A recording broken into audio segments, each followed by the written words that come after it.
और इसके लिए वो एक किताब की व्याख्या कर रहे हैं। वो कह रहे किताब में ऐसा है, और किताब जो है वो भी एक रिटायर्ड जज के द्वारा लिखी गई है। तो विवाद बड़ा है, और विवाद इसलिए भी क्योंकि यहां पर सियासत शुरू हो चुकी है, और बड़े स्तर पर शुरू हो चुकी है। क्योंकि जैसे ही विवाद सामने आया तो बयान शुरू हो गए, सियासत शुरू हो गई। विवाद की जगह बदली थी, विवाद पर बयान देने वाले चेहरे वही थे, और ऐसा लगा कि मानो उन्होंने ही ठेका ले रखा हो। फिर वो चाहे गिरिराज सिंह हो या फिर असदुद्दीन ओवैसी, संभल के सांसद बर्क साहब या अन्य लोग। संभल पर पहले ही बयान आ रहे थे, सबने देखा। उससे पहले बिजनौर पर और अब अजमेर पर। इससे पहले हमने अलग अलग तरह की तस्वीरें देखी हैं। अब जब बयान आया तो विरोध भी शुरू हो गया, और विरोध शुरू हुए तो सबके मन में एक डर भी बैठ गया, क्योंकि अभी अभी हम एक घाव से पूरी तरह से उबर नहीं पाए हैं।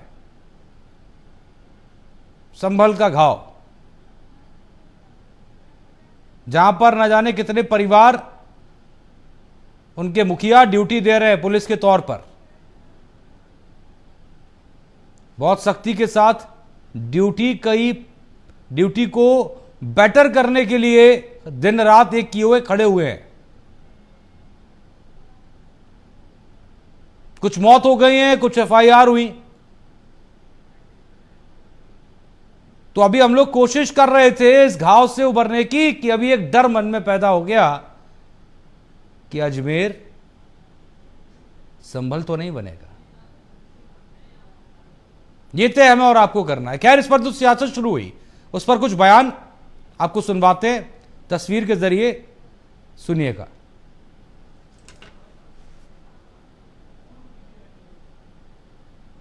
मौके पे मोहन भागवत जी के बयान को कोट करूंगा। मोहन भागवत जी ने 2022 में कहा था, वो इस देश के एक जिम्मेदार शख्स हैं। उन्होंने कहा था कि आखिर कब तक हम हर मस्जिद में शिवालय को ढूंढते रहेंगे, क्या जरूरत है कि हर मस्जिद में शिवालय ढूंढा जाए। मैं उनकी बात से बिल्कुल सहमत हूं। ये जो लोग ऐसी हरकतें कर रहे हैं चीप पब्लिसिटी के लिए, इससे हम तमाम देशवासियों को मस्जिद से ऊपर उठ करके ऐसे लोगों से सामना करने की जरूरत है, ऐसे लोगों का बाइकआउट करने की जरूरत है। ठीक है, प्रतीकात्मक कुछ हमारी विशेष श्रद्धा थी, ऐसे स्थानों के बारे में हमने कहा, लेकिन रोज एक मामला निकालना नया, ये भी नहीं करना चाहिए। हमको झगड़ा क्यों बढ़ाना है? ज्ञानवापी के बारे में हमारी कुछ श्रद्धाएं हैं, परंपरा से चलती आई, हम कर रहे हैं, परंतु हर मस्जिद में शिवलिंग क्यों देखना? दरअसल यहां पर मोहन भागवत के बयान को कोट करना जरूरी इसलिए भी था क्योंकि उन्होंने एक बयान दिया था जिसमें उन्होंने तमाम बातों का जिक्र किया था। खैर, आज हम इन्हीं सब पर चर्चा की शुरुआत करेंगे। हमारे साथ खास मेहमान भी जुड़ गए हैं, आपको उनसे मिलवा देते हैं। हमारे साथ दिनेश प्रताप सिंह हैं, प्रवक्ता हैं बीजेपी के। दिनेश जी, आपका बहुत बहुत स्वागत है। मेरे साथ रविंद्र प्रताप सिंह है, समाजवादी पार्टी के प्रवक्ता है। रविंद्र जी, आपका भी बहुत बहुत स्वागत है। शिशिर चतुर्वेदी हैं मेरे साथ, जो कि प्रवक्ता है हिंदू महासभा के, आपका बहुत बहुत स्वागत है। और शोएब सिद्दीकी है, मुस्लिम स्कॉलर है, आपका भी बहुत बहुत स्वागत है। शिशिर जी, सबसे पहले आपसे शुरुआत इसलिए करूंगा, मोहन भागवत के बयान को कोट किया जा रहा था और वो अजमेर की तरफ से किया जा रहा था, दरगाह की तरफ से किया जा रहा था। कह रहे थे हर दरगाह में, हर मस्जिद में शिवलिंग क्यों देखना, बेवजह विवाद क्यों खड़ा कर देना। अभी हम संभल पे 2 दिन पहले चर्चा कर रहे थे। शिशिर जी, लीजिए, आप अजमेर पर कर लीजिए।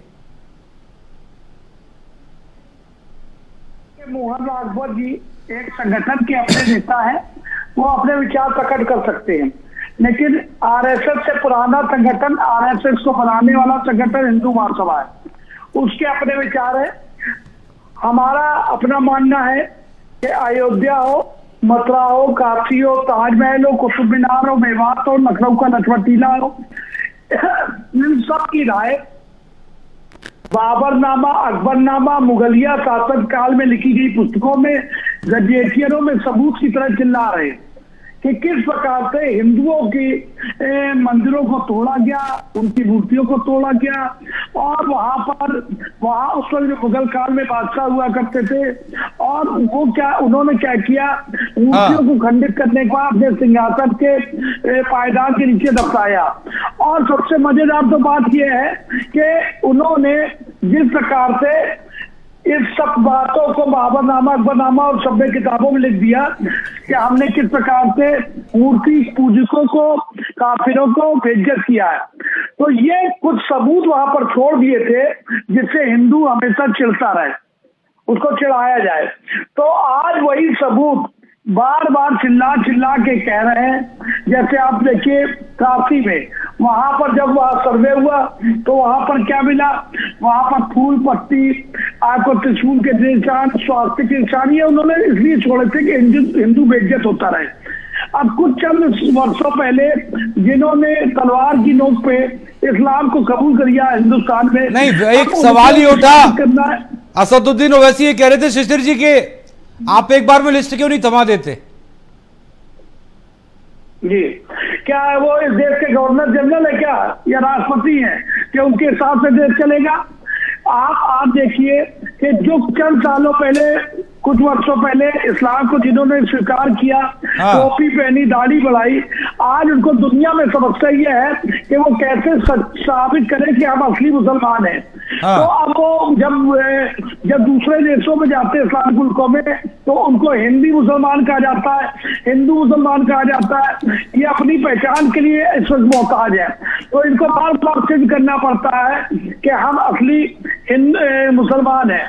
तो जिस प्रकार से आप देखिए एक काला कानून कांग्रेस के द्वारा लाया गया जिसको वर्शिप एक्ट कहा गया, हिंदुओं के मंदिरों को तोड़ा गया, मूर्तियों को तोड़ा गया, उनको अपमानित किया गया। सीधी सी बात है शिशिर जी, देखिए हथकड़ी लगाने वाला वर्शिप एक्ट लागू किया गया। सीधी सी बात है, सीधी सी बात है। यहाँ पर आती है वर्शिप एक्ट को अश्वनी उपाध्याय जी ने, विष्णु शंकर जैन जी ने, हरिशंकर जैन जी ने चैलेंज कर रखा है, मैं भी उसमें।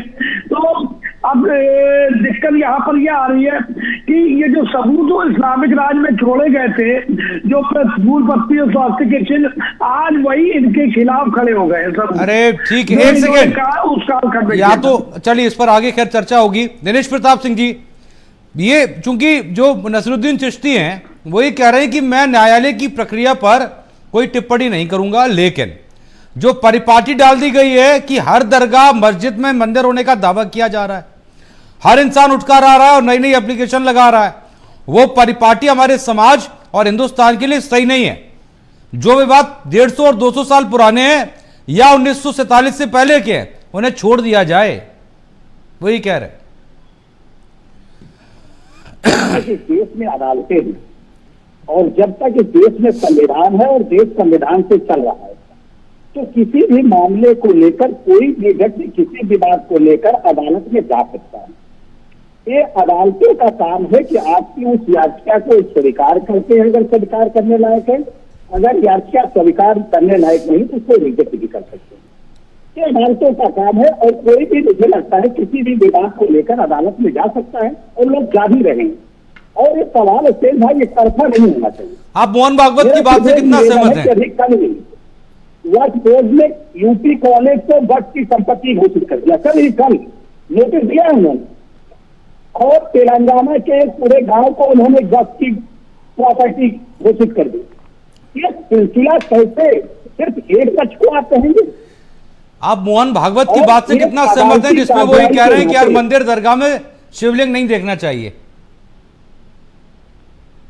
नहीं, हम कह रहे हैं कि सब में देखने की जरूरत क्या है, लेकिन अगर कहीं ऐसा है और उसमें मान लीजिए भाई आपकी कोई प्रॉपर्टी कहीं पे है और आपको जानकारी नहीं थी, आपको जानकारी होती है तो आप अदालत जा सकते हैं, भाई मेरी प्रॉपर्टी यहाँ पर फला जगह में, फला शहर में, फला गाँव में, तो आप अदालत जा सकते हो और कह सकते हैं कि पेपर मेरे पास है, इसका निरीक्षण करवा दीजिए, अगर पेपर सही है तो फिर जो मिले अदालत देगी, इसका अंतर करना चाहिए।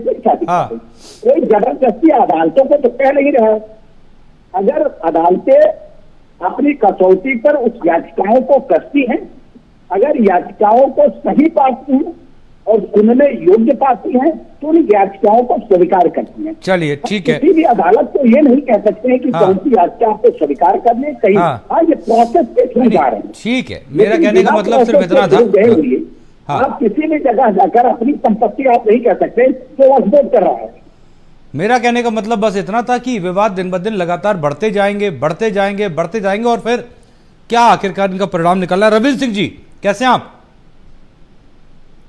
मुझे पता आप आज और ज्यादा नाराज होंगे, क्योंकि अभी संभल वाले प्रकरण पे आपकी नाराजगी मैंने देखी थी, और अब अजमेर। असल में ये कोई जन कल्याणकारी मुद्दे नहीं हैं जी भारतीय, क्योंकि समाजवादी पार्टी हमेशा जन कल्याणकारी मुद्दों पे काम करती रही है। जी। ये उन्मादी मुद्दे हैं, क्योंकि भारतीय जनता पार्टी के पास कोई रास्ता नहीं बता है। अभी अभी एक खबर आपको बता दें, भारत सरकार के ऊपर 245 लाख करोड़ रुपए का कर्ज हो गया, और स्टेट बैंक इतनी बैंक करप्ट हो गई है कि ताइवान से 1.25 अरब डॉलर कर्ज लेने जा रही है। हाँ। उत्तर प्रदेश सरकार के मुख्यमंत्री पिछले 10 महीना में 5 महीना अपने ऑफिस में नहीं बैठे हैं, मंचों पे घूमते रहे हैं। हाँ। कर्ज में नंबर 1, जीडीपी में सबसे कम, प्रति व्यक्ति आय में सबसे कम, इंडस्ट्रियलाइजेशन में 10वें नंबर पे। जो घोषणाएं की थी, सड़क, एक्सप्रेसवे और फिल्म सिटी यूटी, सब मतलब 7.5-8 साल में कुछ नहीं कर पाए। हाँ। इन सबको ढकने के लिए इसको बहाना लिया जा रहा है, इसको कंबल उड़ाया जा रहा है। हाँ। धर्मांधता का, उन्माद का। लहसुन 500 रुपए किलो, प्याज 80 रुपए किलो, टमाटर 80 रुपए किलो।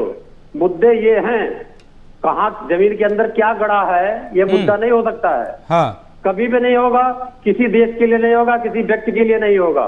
हाँ। तो ये मुद्दा भारतीय जनता पार्टी को समर्पित, हाँ। क्योंकि उसके डीएनए में है। हमारा मुद्दा जन कल्याण है, हम हाँ। जन कल्याण पे ही बोलेंगे। हाँ। इसके जो कानून बने हुए हैं वो कानून अपना काम करेंगे, ये उन्माद फैलाएंगे, हम उन्माद का विरोध करते रहेंगे। Dinesh ji, over to you, counter करिए, उसके बाद मैं आ रहा हूं शुएब सिद्दीकी आपके पास। आपका फोन म्यूट हो गया शायद, चेक करिए एक बार। दिनेश जी, आपकी आवाज नहीं आ रही है, फोन म्यूट है क्या आपका? तो नहीं है आपकी तरफ से कोई दिक्कत? हाँ बोलिए, आगे बोलिए। मैं सिर्फ ये कह रहा था कि आपको आपके टीवी चैनल को समाजवादी पार्टी से कंसल्ट करके फिर अपना डिबेट रखना चाहिए। किस विषय पे आपको डिबेट रखना? अब ये अलग महंगाई तो हम कह रहे हैं ना, ये पिछले वर्ष पिछली सरकार में एसबीआई को करप्ट कर रहे थे, एलआईसी को डुबो रहे थे, और एलआईसी भी और एसबीआई भी इस देश में सबसे ज्यादा प्रॉफिट कमाने वाली कंपनियां या बैंकिंग सेक्टर हो सामने आई है। मैं उस पर चर्चा नहीं करना चाहता। आज जिस मुद्दे पर चर्चा है उसी मुद्दे पे बना रह जाता है। ये गजब की राय दे रहे हैं कि हम उनके साथ नहीं होते हैं। आप तो हमेशा ही उन्हीं के साथ, उपद्रवियों के साथ रहती है। समाजवादी पार्टी और उपद्रवियों का तो चोरी दामन का पार्टी। हाँ। और जब इस तरह से सक्रिय हम चाहे वो अयोध्या की घटना हो, चाहे कन्नौज की घटना हो, या अभी हम बहराइच की घटना हो, या अभी संभल की घटना लेंगे, समाजवादी पार्टी किसके साथ खड़ी? समाजवादी पार्टी आज भी उन्हीं उपद्रवियों के साथ खड़ी। तो कृपया करके अपने सांसदों, अपने विधायकों, इन सबको कहिए ना। और आपके राष्ट्रीय अध्यक्ष तक, माननीय रामगोपाल यादव तक जो पढ़े लिखे हैं, वो कह रहे हैं कि छोटे छोटे जज, छोटी छोटी अदालतें, अब अदालतों और जजों को छोटे और बड़े में बांट रहे हैं। ठीक। अब अदालत चाहे छोटी हो चाहे बड़ी हो, अगर कोई भी अदालत अपना निर्णय दे देती है और उसके ऊपर की अदालत उस पर स्थगन आदेश नहीं देती है, तो वही निर्णय सामान्य होता है। हाँ, ठीक है। अब समाजवादी पार्टी उसको जाकर अपने हिसाब से चलाना चाहती है। नहीं, आरोप ये लग रहा है दिनेश जी, आपके आरोप चूंकि ये लग रहा है कि चाहे वो विष्णु गुप्ता हो जिन्होंने ये अजमेर में याचिका लगाई है, या फिर वो जैन साहब और शिशिर जी भी बैठे हैं हमारे साथ चर्चा में, आरोप ये लग रहा है कि इन सबके जो स्पॉन्सर्ड है वो बीजेपी है। नहीं, जब गए थे इनके नेता चले जाते हैं, कांग्रेस पार्टी के वकील चले जाते हैं सुप्रीम कोर्ट में, राम के अध्यक्ष को नकार देते हैं, तब समाजवादी पार्टी के मुंह में दही कर जाती है। तो किसके वकील पे, तो किसके वकील से बताए ना। अगर कोई सनातन के बारे में, हिंदू धर्म के बारे में कोई भी बोला, अभी एक यात्रा भी चल रही है, हाँ उसको भी भाजपा से जोड़ देंगे। हाँ अगर कोई भी जब सनातन के पक्ष में या हिंदू के पक्ष में बोला तो उसका मतलब भारतीय जनता पार्टी खड़ी है। हाँ ठीक, अगर रहीम जी भी हिंदू हैं, हमको लगता है, हाँ अखिलेश यादव जी भी हिंदू हैं, हाँ लेकिन इसको आप भारतीय जनता पार्टी, हम तेरे स्वतंत्र हैं ना, कोई जा सकता है। हाँ रहीम जी भी जा सकते हैं किसी मामले को अदालत में लेकर। हाँ इनके सांसद अभी कह ही रहे थे जनता वोट में आने जाएंगे, किसने रोका हुआ आप जाइए। नहीं वो तो खैर ठीक है भाई, होना भी चाहिए, कोर्ट के रास्ते कोर्ट की लड़ाई लड़नी चाहिए, ऐसे सड़क पर नहीं होनी चाहिए। खैर आ रहा हूं आपके पास, शोएब सिद्दीकी जी कैसे हैं आप? ठीक है सर, तैयार हैं एक और लड़ाई लड़ने के लिए? हम तो उधर मेजर पर रखे हुए हैं, क्योंकि अभी बताइए सर। अभी संभल का मसला सुलझा नहीं, धीरे धीरे संभल संभल रहा है, और आज हम एक और चर्चा करें। हालांकि हाँ, आपको चर्चा से भी शिकायत अगर हो सकती है, लेकिन कोई बात नहीं। मेरा कहने का मतलब यह कि एक नया विवाद अब कि किताब का नाम लिया जा रहा है, किताब को कोट किया जा रहा है, और उस किताब के थ्रू कोर्ट में जाया जा रहा है।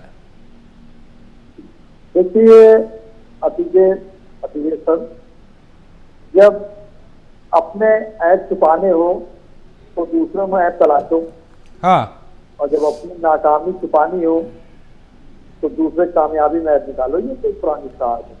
हाँ, आप देखिए सर, आरएसएस के प्रमुख भागवत जी ने 2022 में ये बात कही दी थी, और मैं समझता हूँ कि वो जो मेन पार्टी है वहीं से भी मिलजुल के आती है, उसी से कन्वर्ट है, तो मालूम है। हाँ, जब उनको लगा कि मुल्क के हालात दिन ब दिन बिगड़ रहे हैं, कहीं ना कहीं लोग मंदिर आम पर आ रहे हैं सस्ती शोहरत पाने के लिए, हाँ, तो उन्होंने मंदिर आम पर आकर ये बात कही कि हर मस्जिद में शिवलिंग तलाशना अच्छी बात नहीं है, और हर मस्जिद से नीचे मंदिर तलाशना ये अच्छी बात नहीं है, मुल्क के लिए अच्छा नहीं है। हाँ, अब आप बताइए, वो बहुत बड़ी शख्सियत है, जो आप देखिए 2-3 दिन से हर डिबेट पे भागवत जी का जिक्र होगा। जाहिर सी बात, इतनी इंपॉर्टेंट आदमी है और इतनी इंपॉर्टेंट बात उन्होंने कही, तो इतनी बात हो रही है। आप देखिए सर, जो एक्ट 1991 में बना था, उसमें साफ साफ ये बात आ गई थी कि 1947 15 अगस्त के दिन जब मुल्क आजाद हुआ था 1947 में, तो ये साफ साफ हो गया था कि जो भी धर्म स्थल है, किसी भी मजहब के हो, सिर्फ मुसलमान के नहीं है, जितने भी मजहब हैं, उनके जितने भी धर्म स्थल हैं, उन पर कोई तरमीम नहीं किया जाएगा सिवाय बाबरी मस्जिद के। और बाबरी मस्जिद 92 में शहीद भी हो गई। अब आप देखिए, मस्जिद शहीद हुई तो किसी एक मुसलमान ने नहीं उठाई। अब आप देखिए, सस्ती शोहरत पाने के लिए चंद लोग दरखास्तें डाल लेते हैं। अब मुझे देखिए, क्योंकि कानून की बात है, तो कानून का हर आदमी सहारा लेता है, और कानून को हर आदमी मानता है, और मानना भी चाहिए। कानून के थ्रू ही लड़ाई लड़नी चाहिए सर, कानून की लड़ाई तो कानून ही लड़ेगा ना। लेकिन आप देखिए सर कि आप एक समुदाय को ही टारगेट बनाए हुए हैं, कभी खानकाहें ले रहे हैं, कभी मस्जिद ले रहे हैं, कभी वक्त की जमीन ले रहे हैं, कभी लफ्ज़ जिहाद ले रहे हैं। तो सर मैं समझता हूँ ये बेहतर नहीं है, कहीं ना कहीं से दिक्कतें सामना मुल्क के लिए, हमारे लिए मुल्क को खोखला कर सकता है। आप देखिए, गरीब नवाज, देखिए ये मस्जिद या जो आप मामले डायरेक्शन रहे थे, ये ख्वाजा गरीब नवाज का जो एक मर्तबा है, बहुत बड़ा मर्तबा है। मैंने आज समझ लिया, अगर आप इस वक्त भी अकबर शरीफ चले जाएंगे आप, तो आधे से ज्यादा मेरे हिंदू भाई वहां पे पड़े हुए हैं मुरादें लेने के लिए, और मुरादें पूरी होती हैं। आप देखिए, ये इंटरनेशनल मामला हो गया है। हमारे मुल्क के वजीर आजम मोदी जी जो मुस्लिम ममालिक में जाते हैं, वहां उनसे सवालात होंगे, क्योंकि ये छोटी मदार नहीं है। यहाँ पे दूसरे के मुल्क के लोग आते हैं मुरादें पूरी करने के लिए। नहीं, ये तो शिशिर जी बताएंगे, चूंकि हिंदू महासभा के प्रवक्ता है शिशिर जी, और ये भी बताएंगे, और ये बात तो ये मानेंगे भी कि कई सारे हिंदू जो है वो जाते हैं वहां पर, और कई सारे सेलिब्रिटी हमने देखे जो हिंदू सेलिब्रिटी है वो भी जाते रहे। वो बात छुपा ले जाएंगे, नहीं छुपाएंगे नहीं शिशिर जी, नहीं ये ना शिशिर जी छुपाएंगे नहीं, मैं जानता हूँ, ऐसा नहीं है ना। शिशिर जी खुलकर बोलते हैं, जो बोलते हैं आप सुनिएगा, आप सुनिएगा खुलकर बोलते हैं। शिशिर जी देखिए शोएब भाई, मैं ये कह रहा हूँ, अभी आप ही ने कहा, आप ही के शब्दों से शुरू करता हूँ। कानूनी ये जो सनातनी लोग हैं जो कोर्ट में जा रहे हैं, ये सब लोग जो मथुरा, अयोध्या, काशी, ताजमहल, कुतुब मीनार, मेवाड़, लखपत टीला मानने वाले लोग हैं, अजमेर दरगाह को मानने वाले लोग हैं, इन्होंने संविधान सम्मत तरीके से मुकदमा दायर किया है और मांग रहे हैं। लेकिन दूसरा तरफ आप देखिए, इस्लाम को मानने वाले लोग कश्मीर में लाउड स्पीकर, जो धार्मिक पवित्र स्थल है मस्जिदें, वहां से क्या अनाउंसमेंट करते हैं, अरे काफिरों कश्मीर छोड़ दो, बहू बहन बेटियां छोड़ दो, यहाँ पर अपनी दौलत छोड़ दो और कश्मीर छोड़ के चले जाओ। कभी किसी मुसलमान ने इसके लिए आवाज नहीं उठाई। बांग्लादेश में सवाल ये नहीं था, हो गया है, वहां पर कत्लेआम हो रहा है, कोई कानून की प्रक्रिया नहीं हो रही है। शिशिर जी, सवाल ये कहाँ था? काटा जा रहा है, वहां पर लूटा जा रहा है, वहां पर आवाज नहीं उठती है। शिशिर जी, पाकिस्तान, शिशिर जी, सवाल ये था कि जो हिंदू, जो सनातनी अजमेर जाते हैं, उनकी आस्था का क्या? सज्जन बीच में बोल रहे हैं, मुझे नहीं मालूम क्या कौन बोल। अरे मैं बोल रहा हूँ अजितेश। शिशिर भाई इस पर नहीं बोलेंगे, शिशिर भाई इस पर नहीं बोलेंगे। शिशिर जी, मैं अजितेश बोल रहा हूँ। बोलेगा उस पर बोलेगा, उस पर नहीं बोलेगा। मैं किसी के बीच में नहीं बोलता हूँ, मेरी बात पूरी हो जाने दीजिए। मैं अजितेश बोल रहा हूँ। शिशिर जी, एक तरफ सनातनी लोग कानून के सम्मत तरीके से मांग रहे हैं और दूसरी तरफ इस्लाम के मानने वाले देश में किस प्रकार से कत्लो आम किया। अरे मेरा सवाल ही नहीं था, सुन लीजिए ना। बोलेंगे, मैं अजितेश बोल रहा हूँ। शिशिर भाई, शिशिर जी। जी, अजितेश बोल रहा हूँ। मैं ये कह रहा हूँ, सवाल ये था कि जो सनातनी, जो हिंदू अजमेर दरगाह जाते हैं, उनकी आस्था का क्या? बता रहे, उसकी आस्था का क्या बता रहे हैं। हाँ, पिछले 2 दशक में बॉलीवुड में जिस प्रकार से इस्लाम का प्रचार प्रसार किया गया दाऊद के पैसे से, हर फिल्म में मुस्लिम हीरो और हिंदू हीरोइन जाती थी अजमेर, अपनी फिल्म को हिट करा रहे अजमेर दरगाह। हालात बदल गए, अब नहीं कोई जा रहा अजमेर दरगाह, अब लोग जा रहे काशी विश्वनाथ, हीरो हीरोइन अब जा रहे मथुरा, काशी। अब कोई हिंदू अजमेर शरीफ नहीं जाता है। अजमेर दरगाह के लोग क्यों करवा रहे? अगर अजमेर दरगाह में अगर मंदिर नहीं है तो कानून सम्मत तरीके से सर्वे में निकल आएगा ना, तो बेचैनी क्यों, घबराहट क्यों? आज इसी इतिहास को छुपाने के लिए तो नालंदा जलाई थी। नालंदा क्यों जलाई थी?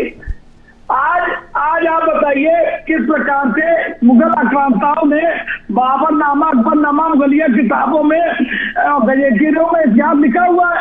आज क्यों घबरा रहे? सबूत सामने आप भी दे रहे हो, आपके सबूत है। आप नेकार ने मंदिर तोड़े, आज कोई हिंदू किसी ईसाई धर्म पे, किसी सिख धर्म पे, किसी बौद्ध धर्म पे मंदिर तोड़ने का आरोप क्यों नहीं लगाता है? क्यों नहीं कहता कोई सिख धर्म का आदमी हमारा मंदिर तोड़ दिया उसने? क्यों नहीं आरोप लगाते? केवल मुसलमानों पे क्यों? क्योंकि नफरत इसमें लिखी हुई है। अब आपको एक उदाहरण और बता दे रहे हैं, चाहे अभी एक मशहूर एंकर है रूबिका लियाकत जी ने, उसका सुबी खान जी ने, तस्लीमा नसरीन जी ने, वसीम रिजवी नाथ त्यागी, सबने कहा इस्लाम के अंदर मजार का कॉन्सेप्ट हो तो वो उसमें भाई बताए, इस्लाम में मजार के कॉन्सेप्ट ने बराबर की क्या मजार? चलिए रुकिए सर, रुकिए एक सेकेंड। शिशिर भाई रुकिए, शिशिर भाई, मजार को बताएंगे। शिशिर भाई एक सेकेंड प्लीज, एक सेकेंड। शिशिर जी रुकिए, शिशिर जी रुकिए एक सेकेंड। 13 अगस्त 2024 फिल्म अभिनेता सचिन केटकर पहुंचे अजमेर दरगाह। सुनिएगा। 29 अप्रैल 2024 अक्षय कुमार, अरशद वारसी पहुंचे अजमेर। ठीक है, इसके बाद आगे बढ़ते हैं। 24 दिसंबर 2023 अभिनेत्री पूजा बत्रा। 16 अप्रैल 2021 पैदल मांगने पहुंचे विक्की कौशल, पैदल पहुंचे। और 22 मई 2023 को विक्की कौशल, सारा अली खान। क्या ये मैं बता रहा हूं क्या है, सुन लीजिए। ये 2-3 साल का बता रहा हूं। कहीं आपने ध्यान कहीं सुनी, दाऊद के पैसे पे पलने वाली फिल्म इंडस्ट्री, जब वहां पैसा उनका लग रहा है तो चाहे हिंदू हो चाहे मुसलमान, उसको वहां जाके प्रचार प्रसार करना पड़ेगा।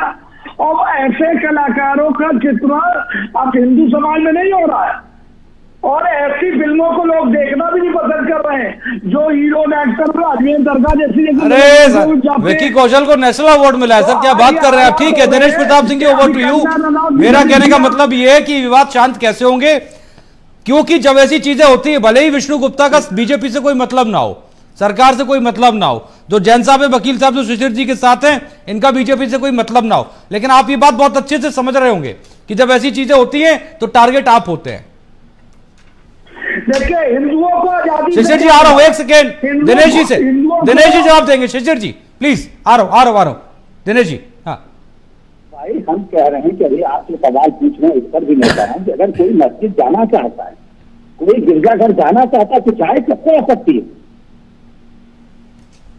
लेकिन ये कि आप जबरदस्ती हमारे मकान पर आप कब्जा कर लेंगे भाई, या हम आपके मकान पर या आरती सिंह के मकान पर कब्जा कर लें, और आपको पता चलेगा पिछले किसी पिताजी के जमीन पर किसी ने अगर कब्जा किया है, हाँ, और कोई पेपर आपके हाथ में लगता है कि नहीं ये हमारा, ये जमीन हमारी है, हाँ, तो आप किसी को अदालत जाने से कैसे रोक सकते हैं? आपका हक बनता है। हाँ, और मैंने तो सवाल किया, उसको आपने किसी से पूछा नहीं। हाँ, हमने कहा नहीं, कल ही यूपी कॉलेज, इतना पुराना कॉलेज, उस पर वो उसने दावा ठोक दिया। हाँ, तेलंगाना के पूरे गांव पे वो उसने दावा ठोक दिया। हाँ, ये जो पिछली सरकारों ने मुस्लिम तुष्टीकरण की राजनीति की है, उसी का ये परिणाम है। हाँ, उसी का ये परिणाम है। और जो चीजें आप कह रहे हैं ना जी, जिनका महिमा मंडल जितना आप करेंगे, अभी एक विवाद आया था, हाँ, ये विवाद आया था शिरडी के साई पर भी शंकराचार्य ने इसका मत किया हाँ, आया था। अदालत में मामला गया था, अदालत में मामला गया था। हाँ, वहां पर शिरडी के प्रबंध समिति को जाकर शंकराचार्य से माफी मांगनी पड़ी। हाँ, मैं ये नहीं कहता हूँ, मैं कहता हूँ ये तो हिंदुओं का बड़ा हृदय है। और हाँ। और सुनिए, अगर कोई यदि आम मुसलमान चला जाए किसी मंदिर में तो फतवा जारी हो जाएगा। और हाँ। जिन एक्टर्स की आप बात कर रहे हैं, ये तो फिल्मों में पूजा करते हुए दिखाए जाते हैं, ये मंदिरों में भी जाते हैं, इनके ऊपर तो नहीं फतवा जारी होता? जरा मुझे बताइए, हाँ, इनके ऊपर आपका कोई फतवा जारी हुआ क्या?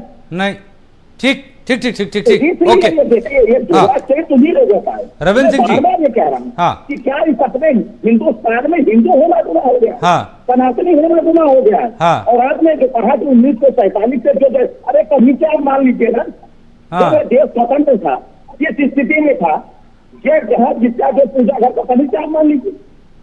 लेकिन हाँ। मैं किसी के पूजा स्थल पर कब्जा करने की या दावा ठोकने की बात नहीं कर रहा हूँ। ठीक ठीक लेकिन अगर आपकी संपत्ति है, उसको वैधानिक तरीके से आप अदालत के माध्यम से जाना चाहते हैं, तो मुझे लगता है कि किसी को रविंद्र जी, अब चूंकि इस पूरे मामले में अगर हम देखें, किताब का जिक्र हो रहा है, रविंद्र सिंह जी, किताब का जिक्र हो रहा है जो 1910 में जारी हुई विलास शारदा की पुस्तक, उसका हवाला दिया गया कोर्ट के अंदर। असदुद्दीन ओवैसी बता रहे हैं ये दरगाह ही 800 साल पुरानी है, कहां से उस किताब का दावा मना कर रहे हैं वो। दूसरी चीज, हालांकि पिछली डिबेट में जब हम बात कर रहे थे तो आपने जिक्र किया था, हालांकि आज शोएब भाई ने भी जिक्र किया 1991 वाले एक्ट का। इन तमाम चीजों के बाद भी अगर ये सब चीजें आती हैं सामने, तो बड़ा पशुपेश की स्थिति सभी के सामने होती है। और समाजवादी पार्टी भी मुझे लगता है कि ऐसी स्थिति में पशुपेश में आ जाती है, इसी वजह से किनारा कर लेती है कि हमें मतलब ही नहीं कुछ भी हो। जितेश भाई साहब, कोर्ट को अपना काम करने दिया जाए, हम लोग हस्तक्षेप ना करें। हाँ, अभी जो भारतीय जनता पार्टी के प्रवक्ता ने 3 बहुत मुख्य चीजें बोली है, मुस्लिम तुष्टीकरण, हिंदुओं का पक्ष और मंदिर।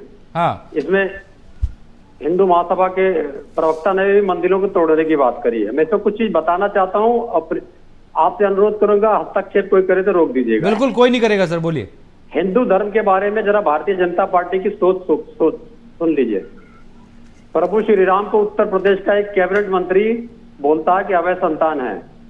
माता सीता को उत्तर प्रदेश का पूर्व उप मुख्यमंत्री देवी शर्मा बोलता है टेस्ट ट्यूब बेबी हैं। भगवान बजरंगबली को मुख्यमंत्री उत्तर प्रदेश बोलते हैं दलित हैं। मोहन भागवत जी वेदों को, हिंदू धर्म ग्रंथों को बोलते हैं छेड़छाड़ हो गई है, मतलब उसको फिर से लिखा जाएगा नागपुर में बैठ के। मंदिर गिराने की बात हो रही है।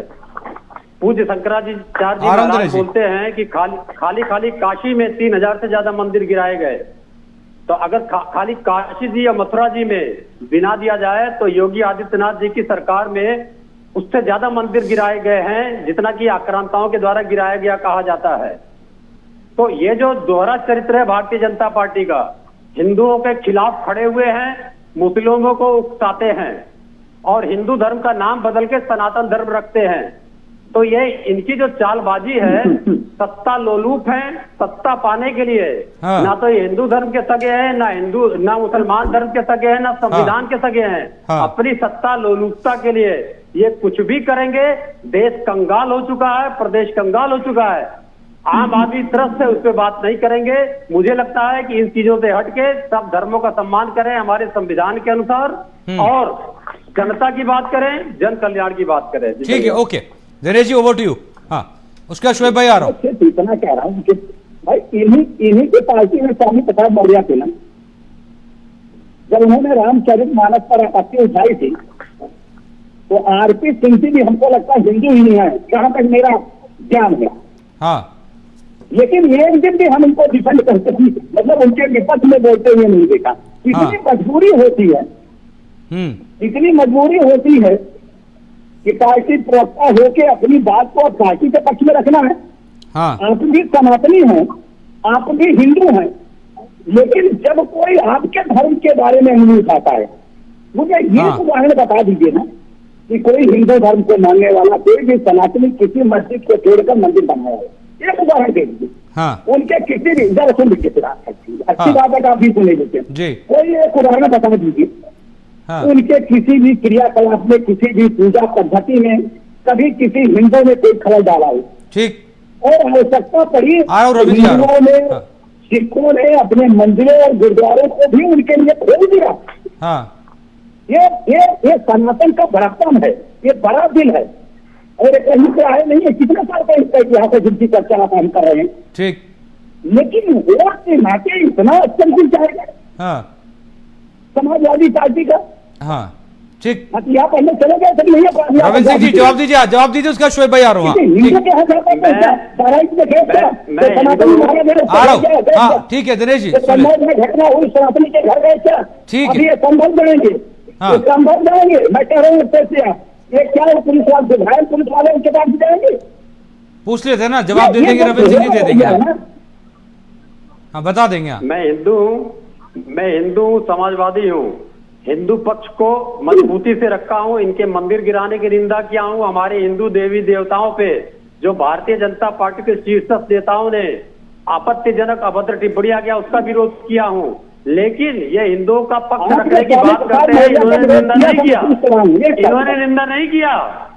और इनको क्या होना चाहिए था कि इनको हिंदू धर्म से निकाल के बाहर करते, चाहे योगी आदित्यनाथ जी को बाहर करते, चाहे कैबिनेट मंत्री को, चाहे दिनेश शर्मा को, मोहन भागवत जी को निकाल के बाहर करना था जब वो कह रहे थे कि हिंदू धर्म में योगी आदित्यनाथ जी ने मंदिरों को गिरवा दिया तो उनकी निंदा करनी चाहिए थी, उनकी निंदा नहीं किया इन्होंने। ये हिंदू विरोधी है, हिंदू विरोधी पैदा होता है। हमने जो कहा हिंदू इसीलिए फर्क पैदा होता है। ठीक है, आपके मन में भी विरोधी दिख गया, आपके मन में भी निंदा करें, हिंदू विरोध की निंदा आपके मन में भी है, हिंदी विरोध की निंदा करें, छोड़कर मंदिर भारतीय जनता पार्टी के बनाया गया है, हिंदू विरोध की निंदा करें। आपको नहीं है, मुझे पता है, लेकिन आपकी नहीं, बात सही है गलत की है, क्या कोर्ट फैसला करेगा, बात सही है गलत की है, कोर्ट फैसला करेगा इसको लेकर। शोएब जी, अब इससे इतर एक चीज और, क्योंकि देखिए जब राम मंदिर बाबरी का विवाद चल रहा था उस समय जिक्र आया था कि क्यों ना कोर्ट के बाहर जो है वो बैठकर बातचीत हो जाए, मसला सुलझा लिया जाए, लेकिन वो नहीं सुलझा। और उसके बाद से ये माना जाने लगा कि कोई भी विवाद हो वो कोर्ट के थ्रू ही सुलझेगा, आपसी बातचीत की कोई गुंजाइश है नहीं। अब जैसे जैसे याचिका लग रही है उससे क्या कोई रास्ता भी खुल सकता है कि एक बार बैठकर बातचीत कर ली जाए, पूछ लिया जाए भाई आपका क्या हमारा क्या, समझौता हो जाए, एक बार कर लीजिए बैठकर, खत्म एक टेबल पर, ये रोज रोज का झंझट तो खत्म होना। अतिजय जी देखिए सर, जो आने वाले कल के मसाइल सोचिए, उस कल से क्या मिलेगा किसी को जो चल गया। जब विदेश में जब लोग सस्ती शोहरत पाने के लिए बात कहाँ की हो रही है, कहाँ लेके चले जाते हैं, आपको भी जो टोकना पड़ता है। किस मौजूद में बात हो रही, कहाँ चले आ रहे हैं, तो आप समझिए समझौता क्या होगा। हाँ और हमेशा सर एक चीज ध्यान रखिए कि हर मसले का हल जो होता है मोहब्बत होता है, समझौता होता है। जब मोहब्बत जागेगी तब समझौता होगा। हमने हमेशा पहल की, लेकिन कुछ लोग सस्ती शोहरत पाने के लिए मंजर आम पर आते हैं कि हमें शशिर जी मुस्कुरा रहे हैं। लोग जान जाए, हिंदुस्तान जान जाए, सब पहल की बात करने लगते हैं, विदेश से दूसरे रूप को ले चले आते हैं। अभी एक साहब कह रहे थे आ रहा हूं दिनेश जी। हिंदू वहां पे हिंदू जाता नहीं है, या कोई हिंदू वो मुसलमान ने कोई हिंदू किया हो ना क्या हो। आप बताइए सर, फिल्मों में यूसुफ खान जिनका नाम दिलीप कुमार था, उनसे जबरदस्त एक्टिंग करता था हिंदू की एक्टिंग हीरो में, या शाहरुख खान ने काम नहीं किया हिंदू रोल में, या आमिर खान ने नहीं किया, या सलमान खान ने नहीं किया। देखिए मौजूद बहुत टिपिकल है, बहुत संगीन है, इसमें मुसलमानों की भी आस्था लगी हुई है, तो इस मौजू को दूसरी तरफ ले आए ना ले आए। मेरी ठीक। गुजारिश रहेगी मुल्क वजीर आजम से, अच्छा। देखिए जहाँ जो देश लगी है उसकी जो दरखास्तें हैं वो सीधे दिल्ली भेजी गई थी। हाँ, ठीक है। ख्वाजा गरीब नवाज हाँ। की जो दरगाह है वो ऑल वर्ल्ड मशहूर है। सऊदी अरब से लोग आते हैं, ईरान से आते हैं, इराक से आते हैं, बांग्लादेश से यहाँ लोग आते हैं। हाँ। आप इंटरनेशनल है, इसलिए मैं चाहूंगा कि अगर बैठ के कोई बात निकल आती है तो इससे अच्छी क्या बात होगी। ठीक है इससे अच्छी क्या बात होगी। दिनेश जी, दिनेश जी जवाब देंगे, उसके बाद में चूंकि उसके बाद में शिशिर जी के पास आऊंगा। हाँ। सेकते रहे। ठीक है शोएब भाई, मैं समझता हूँ ठीक है। हाँ और एक समुदाय को ठीक है। टारगेट करना मैं समझता हूँ बहुत बेहतर नहीं है। हाँ। बड़ा फर्क हो अभी एक चीज देखिएगा सब लोग। हाँ जब आप कोर्ट में भी गए, जब आप राम जन्मभूमि के मामले में भी कोर्ट में गए, तो कोर्ट ने भी कहा कि पहले बैठ के आप लोग वार्ता कर लीजिए, फैसला हो जाएगा। हाँ। और एक बार नहीं है, कई बार कोशिश की गई, लेकिन जिस प्रेम और मोहब्बत की बात आप कर रहे हैं, प्रेम और मोहब्बत एक तरफा तो नहीं होता है। ठीक है, ठीक है शिशिर जी। जब कश्मीर से हाँ। हिंदुओं को आ रहा हूं। पंडितों को वहां से भागना दिया गया, हाँ प्रताड़ित किया गया, वहां बहन बेटियों के साथ बलात्कार किया गया, हाँ। उनके घरों को जला दिया गया, तब प्रेम और मोहब्बत कहाँ चली गई। आप सुनिएगा। तब लोगों के हाँ। मुंह में दही जम ठीक जाता है। तो हाँ। बंगाल में इस तरह की घटनाएं हो रही तो ये कहाँ चले जाते हैं सारे उलेमा? चलिए एक चीज सुन लीजिए जरा। हाँ अभी जो आता हूँ दिनेश बांग्लादेश जी। में हो रहा है सब कहाँ चले जाते हैं हाँ। बड़े बड़े मोहन जी? हाँ। क्यों सामने नहीं आते हैं? ठीक क्यों धरनाओं को दर्शन नहीं करते हैं? ठीक। क्यों बांग्लादेश की तरफ नहीं कूच करते हैं? हाँ। क्यों उनके खिलाफ फतवा नहीं जारी करते हैं? आ रहा हूँ दिनेश जी, ठीक है, ओके। आज समय कम है थोड़ा सा। यही हाँ अफसोस है। हाँ, मैं थोड़ा समय शिशिर जी को देना चाहूंगा, क्योंकि अभी बात शोएब जी जब मोहब्बत की बात कर रहे थे तो शिशिर जी के चेहरे पर मुस्कुराहट आ गई थी। और आप सब लोग सुनिएगा, शिशिर जी मोहब्बत से मांगना पड़े तो क्या क्या मांग लेंगे, जरा गिना दीजिए एक बार, क्या क्या है आपका। देखिए मोहब्बत पे तो हिंदुओं ने दिया। हिंदुओं ने क्या दिया आपको याद होगा, पृथ्वीराज चौहान ने 15 बार किसको माफ किया था? नहीं, वो लिस्ट पूछ रहा हूँ, लिस्ट। जब उनको मौका मिला, वो लिस्ट दिखाइए क्या ना। मिला आपको मालूम है ना? भाई उसके आप जो बाद है आइए गुरु गोविंद सिंह जी के साथ क्या किया, उनके बच्चों को चुनवा। अरे शिशिर जी, अरे शिशिर जी मैं लिस्ट मांग रहा था, आपकी लिस्ट कहाँ है जो आपके पास है? आप देखिए अगर मुसलमान अपनी कुर्बानी के लिए कहने लगे, शोएब भाई आ रहा हूँ, रुकिए ना। ना शिशिर भाई की लिस्ट सुन लीजिए एक बार। मैं बोल रहा था, जब सब लोग बोल रहे थे मैं नहीं बोल रहा था ना। हाँ अब लिस्ट दिखाइए जल्दी, लिस्ट। अब सुनिए, अब आप कहता है पृथ्वीराज चौहान का प्यार का उदाहरण, गुरु गोविंद सिंह जी का प्यार का उदाहरण, उसके बाद आइए महाराणा प्रताप के साथ इन्होंने क्या किया, और जितने भी युद्ध किए इस्लाम के मानने वाले लुटेरे, आतंकी और आक्रांताओं ने चोरों की तरह रात में हमले किए, युद्ध नीति के खिलाफ किए। अरे ये हम किसी की तारीफें बेइज्जती करने के लिए नहीं बैठे। शिशिर जी मेरी बात सुनिए, सुन लीजिए मेरी बात को ध्यान सुन लीजिए। शिशिर जी रुकिए ना प्लीज, क्या कर रहे हैं? आज भी पत्थर चला रही है औरतें, बच्चों को आगे करते हैं, मक्कारी नस्ल से भरी है, ये सच्चाई है इनकी। अरे चलिए छोड़िए, मैं तो कुछ और आपसे सुनना चाह रहा था। खैर मैं सोच रहा था कि चर्चा का विषय गंभीर है, मैं सोच रहा था चर्चा का विषय गंभीर है, थोड़ा सबका मूड लाइट कर देता हूँ, ठीक। लेकिन चलिए कोई नहीं सर, समय नहीं है। हाँ आज समय थोड़ा कम है, आज समय थोड़ा कम है। शोएब भाई प्लीज रुकिए ना। शिशिर जी रुकिए, शिशिर जी आज समय थोड़ा कम है, थोड़ा आप लोग को रोकना चाहता हूं मैं। रुकिए एक सेकेंड, एक सेकेंड। ये यहाँ मक्कारी है, झूठ जूता नकाब पहने। नहीं नहीं, किसी की तारीफ है, किसी की बेइज्जती नहीं कर रही यहाँ पर बैठकर। रुकिए एक सेकंड शिशिर भाई प्लीज रुकिए। चलिए, आज चूंकि चर्चा में आज समय कम है हमारे पास, मुझे पता है 1 घंटे का समय था, लेकिन किसी कारण से थोड़ा सा समय कम है हमारे पास। मैं आप सब लोग का धन्यवाद करना चाहूंगा। रविंद्र सिंह जी आपका बहुत बहुत शुक्रिया, दिनेश जी आपका बहुत बहुत शुक्रिया, शिशिर जी शुक्रिया, शोएब भाई आपका बहुत बहुत शुक्रिया। तो जाहिर सी बात है, अभी फिलहाल संभल गया है, अजमेर में नया विवाद छिड़ गया है। विवाद क्या, ख्वाजा के दर क्या शिव मंदिर है। ऐसी खास चर्चा में इतना ही। नसाई के दोस्त सफेद एक दुश्मन, हमें आने दिखाना है, दिखा देते हैं। नमस्ते।